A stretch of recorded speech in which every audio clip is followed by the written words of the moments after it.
Hi friends, நம்ம இன்றைக்கி என்ன பார்த்துட்ருக்கோன்னா சிறுகிழங்கு நடுறதை பற்றி தான் பார்த்துட்ருக்கோம். அதுக்காக நான் கொஞ்சம் சிறுகிழங்கு எடுத்து முளைக்கிறதுக்கு வச்சுருந்தேன். இங்கே பாருங்கள், இது வந்து வெத்தலைவள்ளி கிழங்கு. அந்த குட்டி குட்டியாக இருக்கிறது எல்லாமே சிறுகிழங்கு. இது வந்து சேப்பங்கிழங்கோட பெரிய சேப்பங்கிழங்கு இருக்கு இல்லையா, அதோட கொஞ்சம் பாதி வச்சுருந்தேன். இதெல்லாமே ஒரு மாதமாக வச்சு முளைக்க வச்சுட்டு இப்போ அதெல்லாமே எடுத்து நம்ம பாட்டில் நட்டுட்டு இருக்கோம். அதுக்காக பாட்டிங் மிக்ஸ் ஆல்ரெடி ரெடி பண்ணி வச்சுருந்தேன், அதோட வீடியோவும் போட்டிருக்கேன். ஸோ இதில் எல்லாமே நம்ம எடுத்து இந்த மாதிரி அந்த முளைச்சிட்டு வந்த இடத்த மேலே பார்த்த மாதிரியே எல்லாமே நட்டு வைக்க வேண்டியது தான்.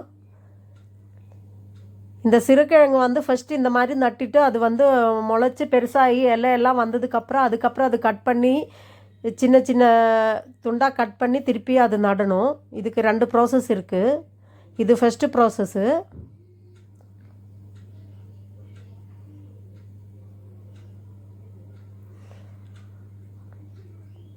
பேலன்ஸ் இருக்கிறது நம்ம இதிலே நட்டு வச்சிட்டோம். இது இப்போ ஒரு 15 நாள் கழிச்சதுக்கப்புறம் பார்த்தோன்னா கொஞ்சம் வளர்ந்து இலையெல்லாம் வந்ததுக்கப்புறம் திருப்பி எடுத்து நம்ம இன்னொரு வாட்டி இது நடணும்.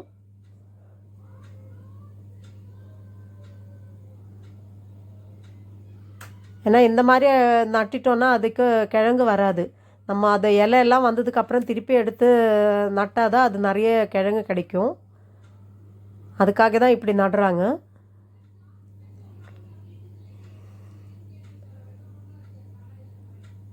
ஃபஸ்ட்டு ஒரு பாட்டில் ஃபுல்லாக வச்சிட்டோம். இது 2வது பாட்டில் வைக்கிறேன்.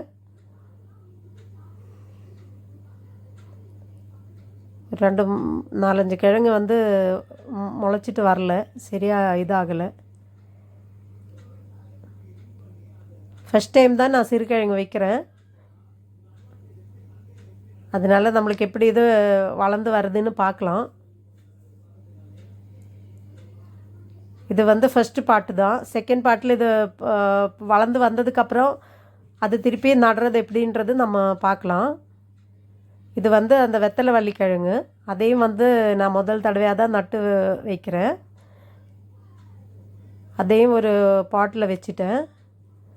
அதை முளைச்சிட்டு வந்த இது மேலே பார்த்துட்டு அப்படியே கொஞ்சமாக, நிறைய மண்ணெல்லாம் போட வேண்டாம், அது கொஞ்சமாக மண் போட்டு கொஞ்சம் ரெடி பண்ணிடலாம்.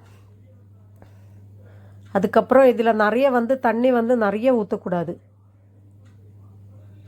அது வச்சதுக்கப்புறம் தண்ணி வந்து கொஞ்சம் கம்மியாக தான் ஊற்றணும். சும்மா ஸ்ப்ரே பண்ணி தான் விடணும், தவிர நிறைய தண்ணி ஊற்றக்கூடாது.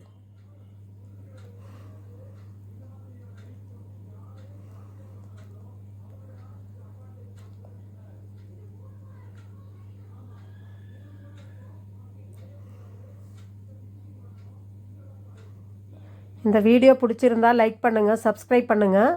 இதோட செகண்ட் பார்ட் வீடியோவையும் பாருங்கள். இது எப்படி முளைச்சி வந்திருக்குன்னு நமக்கு செகண்ட் பார்ட் வீடியோவில் பார்க்கலாம். தேங்க்யூ.